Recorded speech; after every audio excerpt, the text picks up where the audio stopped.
Queridos, abra sua Bíblia em Gálatas, capítulo 1, por gentileza. Vamos acompanhar aqui. Ó, você que não tem Bíblia, quer ganhar uma Bíblia, fala com a gente que a gente tem Bíblia sobrando, viu, senhor? Nós trabalhamos com isso, dando Bíblia. Nós gostamos que as pessoas todas tenham uma Bíblia, para poder ouvir o Evangelho. Amém? Eu quero ler o versículo 11, com vocês em diante. Só antes da gente ler aqui, só para quem não chegou, aliás, quem chegou hoje aqui e não viu, nós estávamos fazendo um culto aqui na cozinha. E hoje nós estamos fazendo culto aqui. E depois nós vamos fazer ali dentro. Então nós mudamos para cá. Na hora que encher isso aqui, que eu acho que não vai demorar muito, aí a gente vai para lá. Vai dividir o galpão, a gente quer fazer um grande trabalho aqui. Nós estamos orando a Deus para Deus nos dar sabedoria para como otimizar. Fazer algo para as crianças aqui, que seja, vamos dizer assim,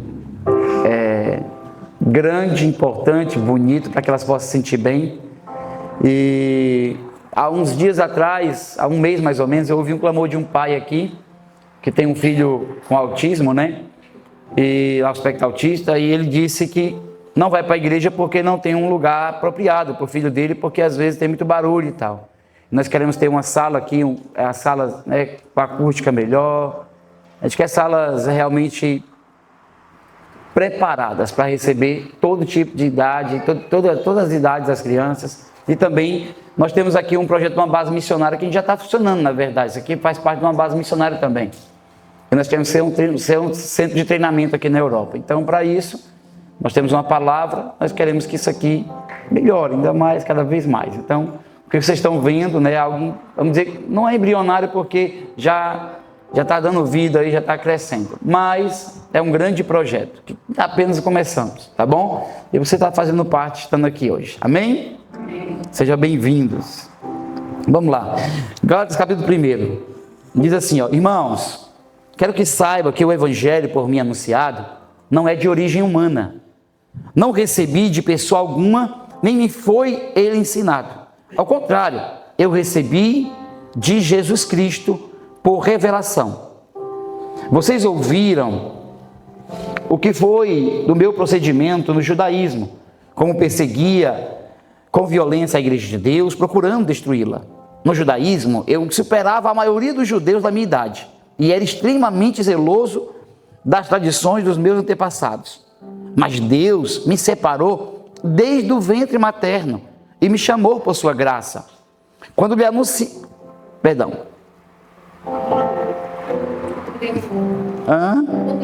Quando lhe agradou revelar o seu filho. Obrigado, amor. Revelar o seu filho em mim para que eu anunciasse entre os gentios. Não consultei pessoa alguma, tampouco subi a Jerusalém para ver o que já eram apóstolos antes de mim. Mas de imediato parti para a Arábia e voltei outra vez para Damasco. Depois de 3 anos, subi a Jerusalém para conhecer a Pedro pessoalmente e estive com ele 15 dias. Não vi nenhum dos outros apóstolos a não ser Tiago, irmão do Senhor. Quando ao que escrevo a vocês, afirmo que diante de Deus não minto. A seguir, fui para as regiões da Síria e da Cilícia. Eu não era pessoalmente conhecido pelas igrejas da Judeia que estão em Cristo. Apenas ouviram dizer: aquele que antes nos perseguia, agora está anunciando a fé que outrora procurava destruir e glorificava a Deus por minha causa. Amém, queridos? Amém. Meus irmãos, essa é uma autobiografia mínima, curta, de um dos homens mais relevantes do cristianismo. Um homem que não somente foi um sinal de uma transformação da graça de Deus, por ser um homem truculento e assassino, perseguidor da igreja, mas também por ser um homem de extremo zelo e amor por Deus e causar um impacto gigantesco no primeiro século, pregando o Evangelho. Eu quero contar para vocês hoje aqui, previamente, né, vamos dizer assim, resumidamente, alguns passos da vida de Paulo e o que isso tem a ver com a minha vida e com a sua. Olhando uma vida de outra pessoa, qual a comparação que a gente pode fazer e quais princípios fundamentais nós podemos levar para a nossa vida. Então, olhando para Paulo, a história de Paulo, o passado de Paulo, a transformação de Paulo e o que Paulo fez com o que recebeu, eu posso olhar para a minha vida e entender que eu também sou, tenho um passado, eu estou aqui, conheço meu propósito e vou projetar meu futuro. Então, nós vamos aqui pegar alguns princípios que eu listei aqui 6 princípios da vida de Paulo. Mas para que você possa entender, e eu quero contextualizar, para quem não conhece, Paulo era um perseguidor da igreja, um homem, um religioso, que adorava a Deus, zelava por Deus, pela lei de Deus, foi criado desde a infância, ouvindo sobre a palavra, tinha a Bíblia decorada na cabeça. Ele tinha decorado, se você perguntasse alguma coisa a Paulo, ele estava ali pronto para falar. Mas não somente isso, ele tanto compreendia, tinha ela dentro de si, como também... Pessoal, senta aí, calma aí, por favor. Tinha dentro de si, como também era um grande intérprete da lei. Ele era um grande mestre da lei. Paulo, quando ele queria ensinar alguma coisa, as pessoas paravam para ouvir. Por quê? Porque ele era um grande doutor, ensinado aos pés de um grande doutor da época, que era Gamaliel. Então ele era um homem ovacionado. Quando Paulo chegava, dizia assim: olha, Paulo chegou aqui, para todo mundo. É como mais ou menos chegasse alguém aqui, melhor do que eu, também não é muito difícil de encontrar, que pregasse mais do que eu, a gente diria assim: olha, você não prega hoje, pastor, quem vai pregar é Paulo. Então é mais ou menos isso. Paulo chegava na sinagoga, ó, quem estava escalado para hoje? Não, retira, vai colocar Paulo, por causa da sua relevância, da sua importância, do seu conhecimento, da sua expressividade em relação ao seu zelo e seu conhecimento. Então Paulo era extremamente zeloso da lei e é um homem extremamente conhecido por causa disso. O que eu quero dizer com isso é que a gente precisa entender que pessoas assim, apesar de ser extremamente zelosos, ser amorosos, ser pessoas que amam a lei, que são zelosos pela lei de Deus, mesmo assim Paulo ainda não conhecia a Deus. E isso é um paradoxo. Por quê? Como é que uma pessoa religiosa não conhece a Deus? Como é que a pessoa que tem a Bíblia na cabeça não conhece a Deus? Como é que a pessoa que tem a Bíblia decorada não conhece a Deus? Era Paulo. Paulo tinha conhecimento sobre Deus, Paulo tinha conhecimento até mesmo sobre a vontade de Deus em alguns aspectos. Só tinha um detalhe: Paulo não tinha conhecimento de Deus, com Deus, ele não tinha relacionamento íntimo. Nós temos que saber, irmão, sabe qual é a salvação? Se fôssemos definir a salvação, toda medida que as pessoas vão definir salvação, é assim: o que é salvação? É Deus nos salvar do pecado, Deus nos salvar da condenação eterna, Deus nos resgatar do inferno, do fogo, Não, a salvação é que conhecemos a Deus. Essa é a salvação, é o que diz em João capítulo 17, isso é conhecer. Você pode ir para a igreja, a gente pode vir aqui religiosamente, todo domingo está aqui, ou toda terça e quinta, como a gente tem programação, e mesmo assim não conhecer. Isso é assustador, irmão, porque eu estou cantando canções que falam sobre Deus, estou lendo a Bíblia que fala de Deus, e mesmo assim não conhecer. Eu me assusto com isso. Quando eu vi em Atos capítulo 13, versículo 23, quando Paulo estava pregando na sinagoga, dizendo assim: ei, vocês doutores da lei, que entregaram o nosso Cristo para ser crucificado, mesmo conhecendo as profecias e as escrituras de todo o estado, a gente lê, quando viram não conheceram. Ou seja, os doutores da lei conheciam a lei, ensinavam a lei, mas quando viram Cristo, não, isso não é o Cristo que a gente quer. Sabe por quê, irmãos? Porque hoje, e como hoje também sempre foi, as pessoas sempre criam um Deus diferente daquilo que está escrito aqui. Elas querem um Deus que se adapte à sua vida. Elas querem um Deus, por isso que elas não conhecem a Deus, elas conhecem o Deus que ela quer. Ela planejou um Deus. Então ela diz assim: eu quero um Deus que me dê alguma coisa, eu quero que Deus me favoreça em alguma coisa. Então ela inventa alguns tipos de deuses e chama esse Deus de um único Deus, mas ele não é o mesmo Deus. Porque o mesmo Deus, a pessoa pelo menos no mínimo tem que conhecer isso aqui. Porque é aqui que fala desse Deus que às vezes, de forma alegórica, romântica e apaixonante, a gente fala sobre ele. Mas precisamos no mínimo ter o conhecimento de quem ele é. E isso, irmão, não se dá por osmose, não se dá apenas por uma revelação. Nós temos que ter conhecimento das escrituras, porque ele diz: examinai as escrituras, porque elas testificam de mim. Todo mundo tem um conhecimento um pouquinho de Deus, ou pelo menos de um Deus que eles tiram na cabeça. Eu acho que Deus não faria isso. Eu acho que Deus jamais faria isso. Que Deus? O seu Deus, ou o Deus que está escrito? Ou o Deus que escreveu a história e enviou o seu Filho? Porque esse tem múltiplas formas de fazer as coisas. Ele faz diversas formas. Ele tem a multiforme graça dele. Ele trabalha de várias maneiras que, irmão, não tem como entender e compreender toda a plenitude do seu conhecimento. Então nós precisamos entender que existe um Deus verdadeiro. E somente através de um passo para frente, de uma revelação, de um entendimento, de um relacionamento constante, nós vamos conhecer. Por exemplo, vou fazer 24 anos de casado com essa mulher bonita aqui. 24 anos. Irmão, e tem dia que ainda ela me surpreende. Tem dia que eu olho e disse, mulher, eu casei contigo, não era outra que estava lá. Somente quando ela fica mais, naqueles dias do mês, aqueles 7 dias da grande tribulação. Tem dia que eu digo assim, não, eu casei com aquela irmãzinha bem humildezinha lá, bem legal. Não tinha essa brutalidade toda, não. Você era mais legalzinha, você era mais mansa.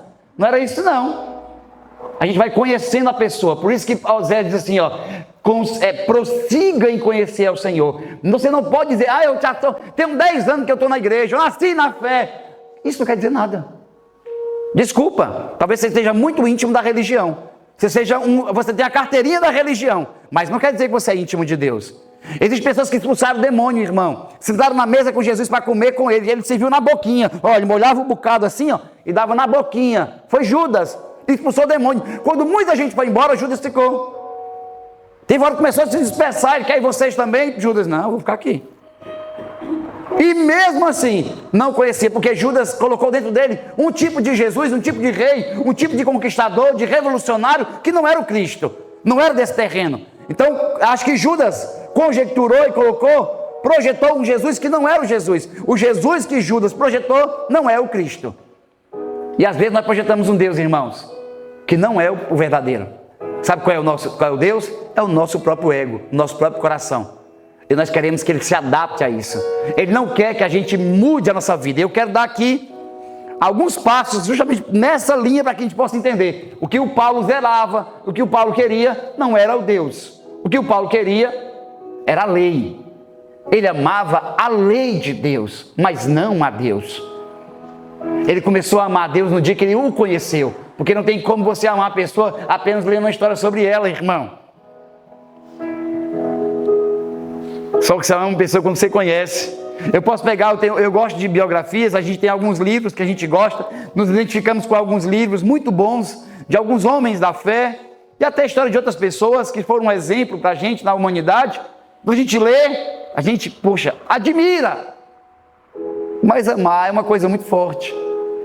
Como é que eu vou amar alguém se eu só conheço os feitos dessa pessoa e não os seus defeitos? Amar, irmão, tem que ter relacionamento. Eu não casei com minha esposa por amor, eu casei por paixão. Eu comecei a amar depois. Porque para sustentar o relacionamento e para segurar, irmão, para aturar os defeitos dela e ela os meus, aí teve que ter amor. Porque o amor tudo suporta. A gente casa muitas vezes não é por amor, a gente casa por desejo. Por desejos, pelo sexo oposto. A gente casa por anseio de estar com outra pessoa, da beleza, do calor. Mas a gente começa a amar quando vai passando pelas dificuldades e as batalhas. E aí a gente suporta, e aí vai criando. Esse é o amor. O primeiro é a paixão, é o calor, é a fome, é o anseio. Mas a paixão, ela vai passando e ela é uma gangorra. Um dia ela está lá em cima, outro dia está lá embaixo. Mas o amor não, ele é longânimo. Tudo suporta, tudo crê, tudo tolera. O amor deixa passar. Sabe por quê? Porque em nome do amor, nós fizemos uma aliança. Para sempre. Para sempre. Amém? Deu para entender? Quem está entendendo, diga amém. Amém. Então a primeira coisa que eu quero ver na vida de Paulo, na nossa vida, é quem nós éramos. Efésios 2:1 diz que nós éramos mortos em pecados e delitos. O próprio Paulo diz isso. Nós estávamos mortos em pecados e delitos. Então não simpatize com o pecado e nem romantize ele. A Bíblia diz em Romanos capítulo 3, 23, que o salário do pecado é a morte. E o dom gratuito de Deus é a vida eterna. Não fique dizendo, não, eu peco, mas eu faço coisa boa. Eu sou um cara de gente boa, mas eu peco. Mas eu sou um cara da hora. Eu sou uma pessoa da hora. Eu sou uma mulher boa. Eu cuido dos meus filhos. Isso não quer dizer nada, filho. Uma vez, Jesus estava pregando, ele disse assim, ó, um dia vão chegar para mim e vão dizer assim, ó, eu expulsei demônio, eu curei, eu fiz isso, eu cuidei dos pobres, tudo isso. Eu não te conheço. Irmãos, coisas boas não apagam coisas ruins. Coisas boas causou coisas boas. Coisas ruins causaram coisas ruins. Você não pode pegar e tampar isso aqui, compensar, não. Você precisa ser perdoado. Então, obras ruins precisam ser perdoadas. Perdoadas. Não pagas, você não paga. Já vai acreditar dizer assim, ó, rapaz, estou aqui nesse trabalho, acho que estou pagando pelos meus pecados. Nunca, tem trabalho no mundo, tem gerente no mundo, encarregado no mundo, não tem problema nenhum que faça você pagar pelos seus pecados. Somente uma pessoa pode fazer isso, o nome dela é Jesus Cristo. Somente Ele pode pagar pelos pecados. Nada que você faça, que eu faça, vai compensar aquilo que nós cometemos de errado. Nada, irmão. O que nós temos que pensar é assim, nós nos arrependemos da vida que tivemos e começamos de novo. O próprio Paulo ensina em 2 Coríntios 5,17, aquele que está em Cristo, nova criatura é, as coisas velhas já passaram, eis que tudo se fez novo. Então, deixa eu dizer uma coisa para vocês, todos nós precisamos de perdão. Perdão. Ah, mas eu vou dar um bom dízimo na igreja. Não, não paga não. Mas eu vou dar muito dinheiro na igreja. Não, não adianta. Não adianta. Você pode dar o dinheiro que for. Nunca vai pagar os seus pecados. Somente o Cristo, o sangue do Cordeiro, pode pagar pelos seus pecados e os meus pecados. Os nossos pecados, irmãos, só são perdoados através de Jesus. Tá bom? Então não tem dinheiro que você dê. Você pode vir aqui, eu vou vir 7 domingos aqui para pagar aquele pecado. Não paga também. Você pode dar 7 cabeçadas na cruz, não vai pagar. Só Jesus, meu irmão. É só o Cristo. Então todos nós precisamos entender. Ah, mas vou cuidar da esmola aos pobres. Não paga. Pecado se paga na cruz. O salário do pecado é a morte. Quem morreu foi Jesus para pagar pelo meu e seu pecado. É para você estar dizendo assim, amém, glória a Deus, amém? Amém. Olha aí. Quem quer dar a vida hoje aqui para pagar o pecado da humanidade? Alguém daqueles estrupadores, daqueles assassinos, truculentos, alguém quer dar a vida? Não, ele deu. Estou discipulando um rapaz, esses dias ele chegou para mim e disse, me perdoe, mas eu acho que Jesus é um tanto quanto burro. Eu disse, que é isso, cara? Como é que ele pode por nós? Um bocado de louco desse aqui, só faz bobagem, fala asneira. Eu disse, pois é, sabe o nome disso? Amor. O nome disso é amor. Não é paixão, é amor. Que Ele tanto nos amou, como nós cantamos aqui, que Ele nos perdoou. Ele nos perdoou. Ele nos ama muito, ao ponto de nos perdoar. Quem está feliz com isso? Eu também estou. Eu não valia não valia um churrasco. Acho que nem um churrasco de frango eu estava valendo. Falei de churrasco, domingo nós vamos ter um aí, mas depois eu falo sobre isso. Mas vamos lá. O que mudou na vida de Paulo? Primeiro, o encontro. Todo mundo precisa de um encontro, irmão. Todo mundo precisa de um encontro com Deus. Quem não teve ainda, tenha a oportunidade, ou peça para que isso aconteça. Porque no dia do encontro, é um dia que você vê a própria vida, analisa todos os erros e vê que precisa começar. Eu fico muito preocupado com pessoas que vêm para a igreja e se filiam à igreja. Entram no WhatsApp da igreja, participam das programações da igreja, mas ela não entra no encontro com Deus. Ela não tem um encontro com o Senhor. Eu fico extremamente preocupado com pessoas que querem uma simpatia, ela tem uma simpatia pela religião. Pode ser até um primeiro passo, que ela aos poucos vai vindo, até ter um encontro com Deus. Não tem problema isso. Então não vou vir não. Não, aí se lá está difícil, imagina. Se aqui está difícil, imagina lá, meu filho, fica aqui, talvez você consiga. O anseio aqui da gente não é para como ser adepto de uma nova seita, de uma religião ou de uma nova igreja. O entendimento aqui é nós promovermos um encontro da pessoa com Deus. É ela ter um relacionamento íntimo. Eu refuto, irmão, nós batizamos agora recentemente um ateu. Pelo menos era ateu, desculpa. Um ex-ateu. Por quê? Porque ele pensava que eu ia questionar a Bíblia com ele, que eu ia discutir. Eu disse, não, filho, eu não vou discutir contigo. Vou te ensinar o que eu sei e eu vou te falar uma coisa. Você precisa de um encontro com o Senhor, cara. Mas como é que eu vou encontrar quando eu não acredito nele? Eu disse, então, por isso mesmo. Como é que você vai acreditar? Então, para você encontrar, você tem que dizer assim, ó, Deus, tu existe mesmo? Então me arrebenta aqui, me pega, destrói minha vida, me derruba no chão, faz qualquer coisa comigo, muda a minha história, sacode a minha vida, traz uma bagunça na minha vida, mexe comigo, faz alguma coisa para saber se tu existe mesmo. E eu falo, não deixa para ele aqui, eu estou falando para vocês, faz assim, cara, desafia Deus, fala para ele, tu existe mesmo, grita, dá um debate aqui. Fala comigo! Ele olhando para mim assim, assustado. Aí ele disse, essa aí foi forte. Eu disse, eu sei. Mas sabe por quê? Porque a gente acredita e não fala. Acredita e não... Você acha que Deus fica zangado com essas coisas? Esse é outro Deus que você criou aí. O Deus que eu crio, irmão, diz, clama a mim e eu vou te responder. Me busca que eu te... Buscar-me-eis e me encontrareis quando me buscar de todo o coração. Esse Deus ama encontro. Irmão, ele gosta dessas provocações. Cadê o Senhor? Está aqui, estou te vendo debaixo da figueira. Eu te vi lá. Ele vê a gente onde ninguém vê, irmão. Ele conhece a gente como ninguém conhece. Ele sabe das nossas limitações, sabe da nossa fé, da nossa fragilidade. Mas ele quer essa provocação, ele quer essa intensidade também. Paulo precisava de algo assim. Chegasse um teólogo para discutir com Paulo, poderia até convencer Paulo de que ele estava no caminho errado. Mas somente o encontro com Deus fez Paulo entender que todas as convicções religiosas que ele tinha, toda justificativa que ele encontrava para o seu pecado, caiu por terra, irmão. Quem caiu por terra não foi Paulo somente. Foi todo o seu conceito, toda a sua teologia, toda a sua vida regressa. Paulo caiu por terra e conheceu Jesus. Quando ele caiu por terra, ele disse, Senhor, o que queres? Jesus olhou para ele e disse, Paulo, por que você me persegue? Paulo estava perseguindo a igreja, as pessoas. Mas Jesus disse, quem mexer com você, mexe comigo. Isso é paternidade pura, né? Eu sou pai, irmão, tinha dia assim, hoje mais não, mas o Levi chegava em casa, o que foi, Levi? O menino lá na escola bateu em mim, eu disse, pois eu vou lá, minha esposa, tu é crente?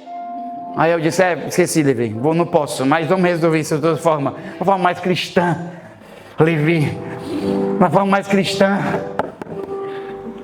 porque o pai, ele ferve para defender o filho, ele ama os pontos das vidas de colocar-se na frente, e Jesus disse, não mexe com a minha igreja, Paulo, eles são meus, vai mexer comigo, está mexendo com eles, e aquele Jesus que Paulo estava perseguindo, queria matar na mente das pessoas, agora entrou dentro do seu coração. Esse Paulo, irmão, o homem que matava, assassinava, truculento, iracundo, colérico, level hard, ambicioso, egoísta, presunçoso, prepotente, intransigente. Todo esse Paulo se encontrou com Jesus para se tornar um Paulo, declarando na sua vida, dizendo assim, sejam meus imitadores, como eu sou de Cristo, para se parecer com Jesus. O Paulo teve um encontro. Depois desse encontro, Paulo teve que ter um batismo. O que é o batismo? Não é somente o sepultamento de pecados, irmão. O batismo é a confissão pública de que você aceita Jesus, de que você quer sepultar com Cristo nos seus pecados e ter uma nova vida com o Senhor, como diz em Romanos 6. Então Paulo não somente acreditou, mas publicamente confessou, eu sou cristão agora. Sabe o que lhe custaria isso, irmão? O que custou para os cristãos que ele perseguia? A própria vida. Mas ele disse, eu sou. Então publicamente, Jesus teve que mandar Ananias lá para orar. Publicamente ele teve que confessar, eu sou cristão agora. Eu trabalhei com um cara uma vez, foi interessante isso. Quando eu estava 1 ano, e eu era o irmão da empresa, eu era o irmão, o crente. E eu chegava e eles acabavam, o irmão chegou. Eu disse, que foi, cara? Eu sempre fui muito brincalhão, sempre comunicativo, eles não mentiam como aquele santarrão, mas tinha conversas que comigo não dava, na roda. Mas eu sempre brinquei com eles ali, né? Então a gente tinha nosso estilo de vida ali com eles, e aos poucos ia comunicando o evangelho a todos eles. Passou 1 ano na empresa, eu fui classificar, encarregado. Aí um dos funcionários chegou para mim, que trabalhava comigo diretamente, e dava um péssimo testemunho lá, por sinal. Ele disse assim, irmão, Pai do Senhor. Eu disse, Pai do Senhor, amém, Pai do Senhor, irmão. Aí ele disse assim, eu também sou crente. Eu disse, opa, ganhei um. Porque eu não tinha ganhado nenhum ainda, uai. Eu disse, ganhei um para Jesus. Ele disse, não, eu sou obreiro de tal igreja. Ele citou o nome da igreja. Aí eu chego, irmão, faltou o joelho na hora. Eu disse, desde quando? Ele, não, faz muito tempo. Eu disse, macho, e aqui na empresa ninguém sabe disso. Eu disse, não, porque eu fui muito perseguido na empresa, nas empresas que eu trabalhei, então eu decidi, a próxima empresa que eu ia trabalhar, eu não ia dizer que era cristão, para ninguém me perseguir. Pronto, o 007 aqui agora, o cristão. Aí eu disse, não acredito. O serviço secreto dos cristãos, cara. Aí eu disse, macho, Jesus disse que tem que confessar publicamente. Aquele que me nega diante dos homens, negarei diante do meu Pai que está no céu. Como é que você tem vergonha do Evangelho? O Cristo foi praticamente nu para a cruz, sem vergonha nenhuma, para pagar pelo nosso pecado. Como é que você tem vergonha dele aqui, macho? Irmão, naquela hora, deu vontade de marcar a sessão de apedrejamento dele, na saída do... Aí eu, filho da mãe, tu não é crente não, sou. Aí depois daquele dia eu virei o perseguidor dele, o Paulo dele, irmão. Quando ele chegava, eu sentia os meninos, Pai do Senhor, meu irmão, profeta de Deus. Aí, Pai do Senhor, pastor, Pai do Senhor, não é pastor ainda, Pai do Senhor. E aí eu comecei a gerar cultura, aí começaram a descobrir que descobri porque eu disse, é crente, viu? É também do nosso aqui, minha família. Para que ele pudesse assumir essa, eu comecei, né, na verdade eu fui grande amigo dele ali, não fiquei sendo um opositor dele, mas incentivando ele a testemunhar sobre Cristo. Num ambiente que nós estávamos, chegar cedo, não ficar com bobagem para trocar plantão com os meninos, horário. Dar um bom testemunho, é o que eu fazia. Irmãos, nós temos que confessar Jesus publicamente, nós temos vergonha do Cristo. Nós escrevemos Deus é bom, mas às vezes não escrevemos nem Jesus é bom, porque Jesus já define que é Deus, pode ser um para várias religiões, mas Jesus deixa bem claro ao qual nós somos. Deus é bom. A gente não quer se comprometer com esse evangelho. Paulo foi logo para cima. Quando terminou de ser batizado, irmão, recebeu o poder de Deus. Nós precisamos, viu? Precisamos do batismo, da confissão pública e precisamos do revestimento de Deus também. Mas depois Paulo já foi para cima, para a igreja. Eu quero pregar. Aí ele falou, não, isso é uma estratégia. É uma estratégia, é matar a gente. Tira ele daqui, isso aí é estratégia. Ele está entrando no nosso meio aqui, esse aí ele é infiltrado. E tiraram Paulo de lá. E aí é onde ele conta essa história que eu li para vocês aqui. Só que tem um detalhe, queridos. Paulo passou pelo processo de mudança extraordinária. Ele diz, eu era zeloso da lei. Eu era perseguidor, extremamente zeloso, ele diz, das tradições dos meus antepassados. Mas Paulo chegou um dia que ele começou a entender que o que Deus tinha planejado para ele não começou a partir daquele dia que ele entregou a vida para Jesus. Paulo entendeu que o plano, na verdade, era lá de trás. Olhe para cá. Escuta isso. No dia que você encontrou Jesus no encontro, num dia igual Paulo teve, ali não foi o primeiro dia. Aquele dia foi só o dia do encontro. O encontro. O plano foi feito no ventre, ou antes dele. Obrigado, tá bom. Tá bom, muito obrigado. O plano foi feito... Não, aumenta aí, mulher. O plano foi feito antes da fundação do mundo. Olha aqui, irmão, se liga aqui. O erro que nós cometemos muitas vezes, é achar que Deus começou a planejar a nossa vida e depois a gente virou crente. Não, agora eu sou cristão, o que é que eu faço? Não. A primeira pergunta que você tem que fazer é, Senhor, agora eu sou cristão, eu confessei minha vida, pedi perdão pelos meus pecados. Qual é o propósito? Qual é o plano? Sabe por quê, irmãos? Que eu estou extremamente preocupado em ver tanta gente fugindo do propósito de Deus. Tanta gente vivendo uma vida vazia. Vai para o trabalho, volta, vai para o trabalho, volta, faz aquilo dali, volta. E aquela rotina e o tempo passando, aí a pessoa está tão envolvida, ou no trabalho, que não é pecado, pelo contrário, tem que trabalhar mesmo, trabalhar no coma.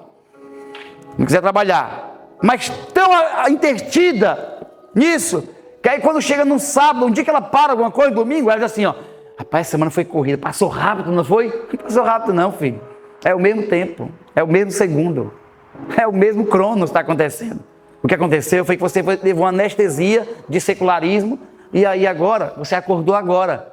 Você só se envolveu, deixou ser envolvido a semana toda com a ambição de ter as coisas e se esqueceu de viver o que já tem. Correu tanto atrás de uma casa para um filho, que esqueceu de desfrutar do filho. Lutou tanto para ter coisas magníficas, que esqueceu das pessoas que são muito mais importantes e que não são eternas. Eu perdi, pelo menos aqui na terra, né? Eu perdi minha mãe.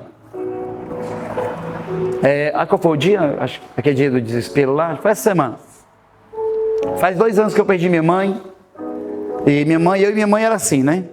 Como também meu pai. E perdi minha mãe, depois de 3 meses perdi minha avó, depois de 3 meses perdi uma filha. Então minha vida foi 3 pancadas gospel, assim. Quase perdi a voz. E a minha outra mãe, que eu fui criado com ela, minha avó, que eu chamo de mãe também, está no hospital agora. Domingo não, foi essa semana, acho que foi terça-feira, se eu não me engano, foi terça-feira. Eu ouvi uma canção, um louvor que lembrou a minha mãe. Eu chorei. Copiosamente, fazia muito tempo que eu não chorava desse jeito. Eu chorei. Eu disse para Jojo, eu só queria um abraço da minha mãe. Só um.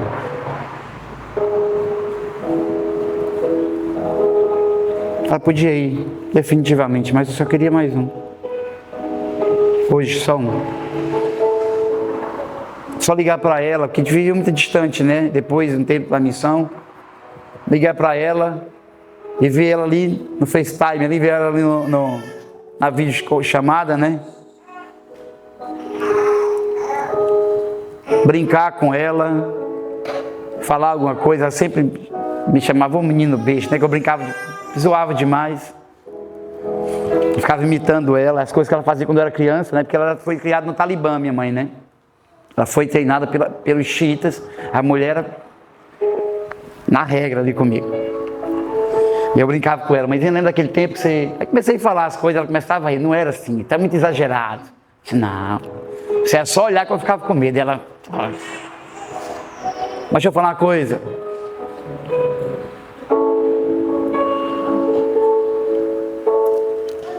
Não dá mais agora. Nem para mandar uma mensagem de áudio. Está perto, já não estava. Sabe o que acontece, irmão? Nós passamos a semana querendo ganhar coisas e vida. E mais coisas, e mais coisas. E Deus fica lá no cantinho, domingo eu vou. Quando der. Se não chover muito, fizer frio, eu acho que não dá para mim não. Deus fica aqui no cantinho. Quando der para você, Deus, eu vou. Família, em alguns momentos. Porque nós trocamos os valores, irmãos. Deixamos aquilo que era importante por aquilo que é momentâneo. E a traça a ferrugem corrói. Paulo agarrou Jesus de uma forma tão poderosa, tão forte, tão firme, que ele diz, eu agarro isso aqui, deixando as coisas que para trás ficam. Irmãos, Paulo agarrou Jesus e disse, é isso que eu quero, esse é o tesouro da minha vida, é tudo que eu quero viver isso aqui, é isso para tudo que eu quero. Deixa eu falar uma coisa para você. Vou contar um testemunho, uma triste história. Até tem no meu Instagram lá, um corte lá, coloquei lá. Uma vez, uma missionária, eu tomei café com ela, eu, minha esposa e outra irmã, e tomando café com a missionária, disse assim, pastor, recentemente eu fui na igreja de um pastor com 70 e poucos anos, preguei lá sobre a África, sobre missões, sobre não sei o que e tal. E ele começou a chorar, chegou para mim no final, disse, minha filha, me leve com você. Me leve com você. E a missionária chegou para ele e disse assim, minha irmã, meu pastor, deixa eu dizer uma coisa para você, como é que eu vou lhe levar agora? Você com 75 anos, com câncer terminal, como é que eu vou lhe levar para missões? Você pega uma malária, o que vai acontecer com você?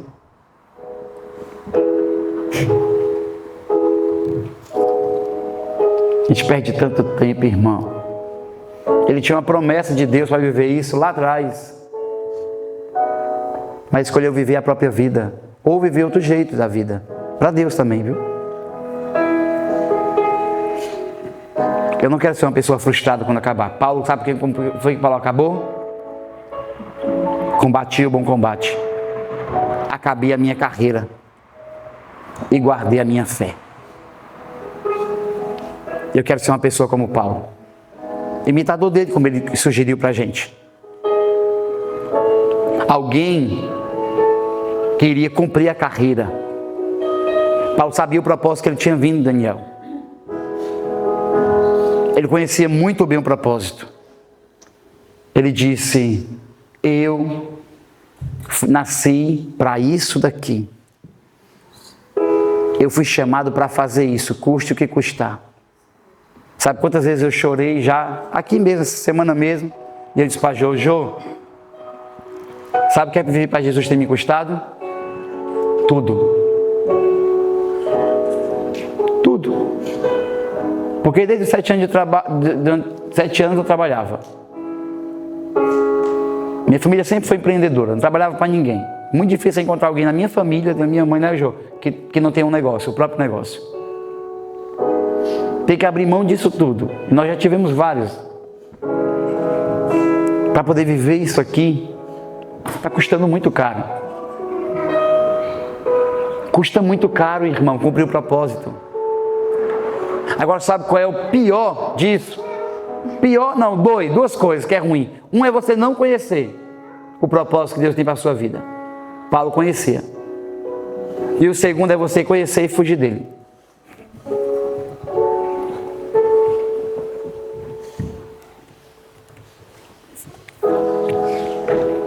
Sabe o que é que isso vai lhe custar? Tudo também, só que no final. Se lhe custar tudo aqui, no final tem uma recompensa. Se não custar nada para você aqui, no final vai lhe custar tudo. Eu não quero viver minha vida vazia. Eu quero cumprir o propósito que Deus planejou para mim. Eu quero ter satisfação em viver uma vida completa para Deus. Deus me chamou para ser um pai, daqui meus 3 filhos, 2 estão aqui, o Levi está na sala lá. Me chamou para ser um marido, está aqui minha esposa. Me chamou para ser um pastor, está aqui eu, pastoreando. Me chamou para ser um missionário, saí eu do meu lugar. O que é que o senhor quer mais? Estou aqui. Porque eu sei o que é viver uma vida vazia. Me afastei do caminho do Senhor, passei um tempo afastado, 3 anos, foram os piores 3 anos da minha vida. Sabe o que me custou? Tudo. Mas não valeu de nada tudo. É ruim quando custa tudo e você ganha alguma coisa. Agora que adianta custar tudo? Minha filha tinha 2 anos, acho que era 2 ou 3, aniversário dela. Eu disse assim: a partir de hoje eu vou mudar a minha vida. Ela é de Jesus. Não foi assim, João? Não foi a igreja que me disse isso. Chegava em casa embriagado, drogado, ia ler isso aqui, ó. Chorando, depressivo, porque aquele efeito de 30 minutos não conseguia sustentar o impacto eterno.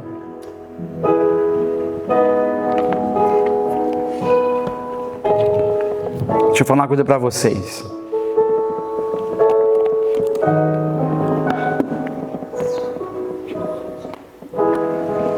Escute isso aqui.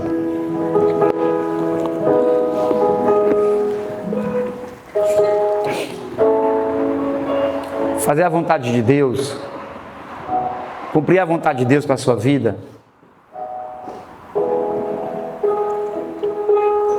não vai ser fácil. Viver o Evangelho, muito menos.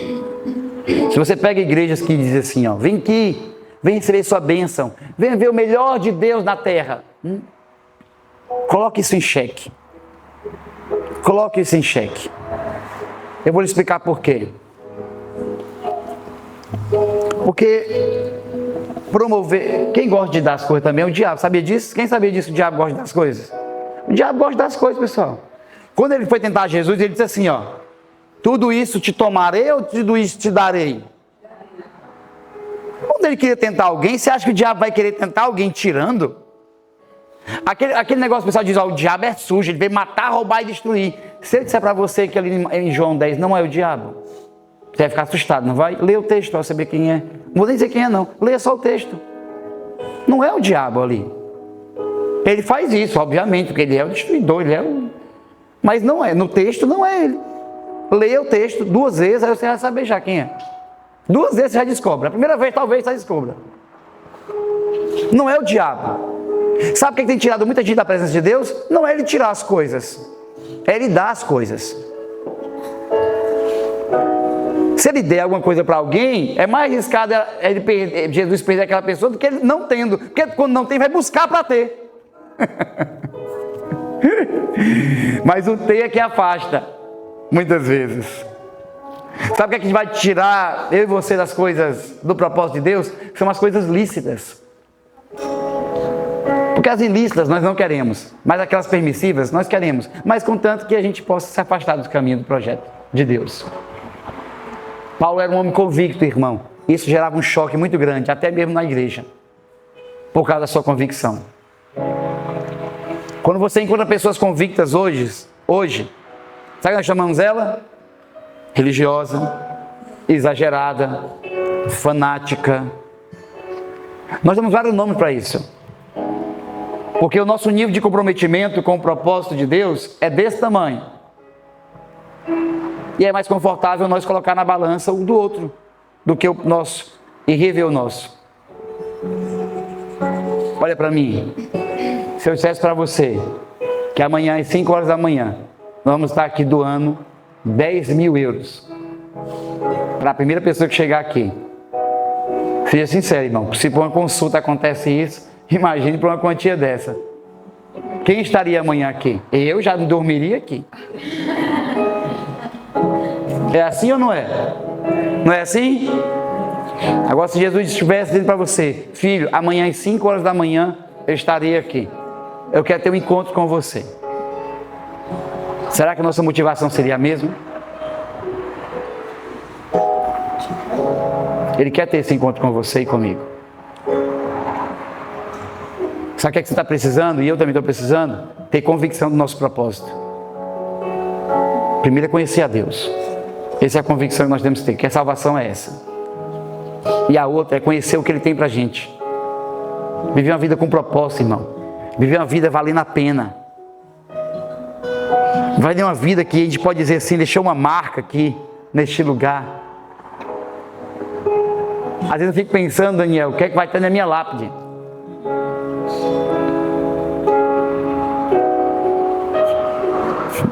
E aí, Emanuel, o que é que vai ter? Emanuel, jaz aqui. Quem? Paulo não deixou um tesouro, mas deixou um legado. Até hoje, 2000 anos depois, nós estamos lendo o que ele escreveu. Sabe o que eu cheguei agora recentemente, há uns meses atrás, conversei com uma pessoa que é bilionária. Eu conversei com uma pessoa que é bilionária. Fomos tomar café juntos, eu, minha esposa e esse casal. E ele disse, pastor, o que eu vou deixar hoje, se eu sair, se eu morrer, vai ficar para os meus filhos, para os meus netos, para os meus bisnetos, e olhe lá se não chegar para a próxima geração, para eles gastarem. Depende de como ele vai administrar. Só para gastar, estou falando. Sabe o que ele chegou para mim e disse? Sabe o que eu aprendi, pastor?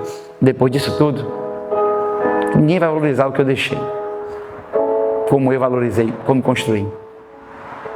E que perdi muita coisa. Não foi assim do jogo, ele disse? Perdi muita coisa. Eu ouvi uma história esses dias, eu encerro com isso aqui, que é a história do homem pobre, né? É diferente da história do homem rico, obviamente. Mas o homem pobre, às vezes, mora na beira do rio. Eu moro na beira do rio, mas nós somos pobres não, né, João? Não é no rio não, é na ria. E vai lá para pescar para poder comer. pesca para poder comer. O homem rico trabalha a vida todinha para colocar os filhos na faculdade, depois vai lá, vai para a faculdade, deixa de viver aqui, para quando tiver tudo, ganhar tudo, comprar uma casa na beira do rio para poder pescar e descansar.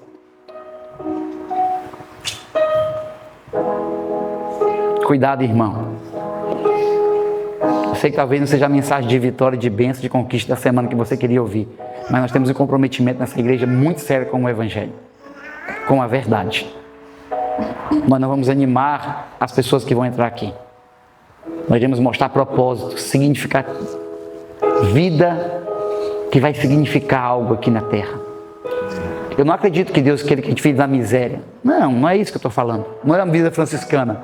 Eu só estou falando que a melhor forma de correr para o propósito, ou de ter algumas coisas, é vivendo o propósito de Deus para a nossa vida. Porque tudo aquilo que você precisar, e eu precisar, para que a gente venha cumprir o propósito, Ele disse que ia acrescentar. Agora, nada que vai tirar do propósito, Ele vai poder dar. Depois vamos dizer, sabe o quê? Foi o Senhor que me deu. Não. Deus tem algo planejado para vocês e para mim. Tem um projeto de Deus para cumprir. Olha para cá. Olha para mim aqui. Fica aqui, por favor. Vocês estão aqui. Eu estou aqui nesse país. Os dias que foram vividos por nós até hoje aqui,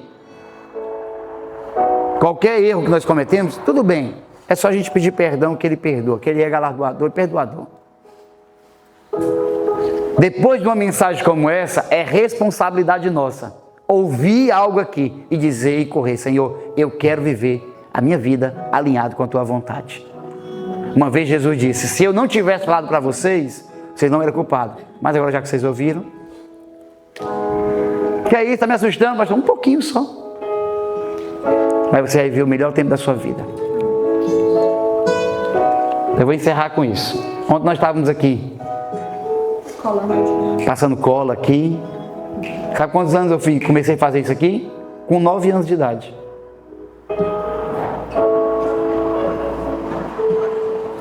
E eu nunca entendi porque eu aprendi a fazer aquilo. Quando foi ontem, quando eu cheguei aqui, comecei a fazer, eu disse: era para um propósito, né, Senhor? Também. E saímos daqui mais de 10 horas da noite, com as costas, né, daquele jeito, dos 43 anos para frente, que eu tenho.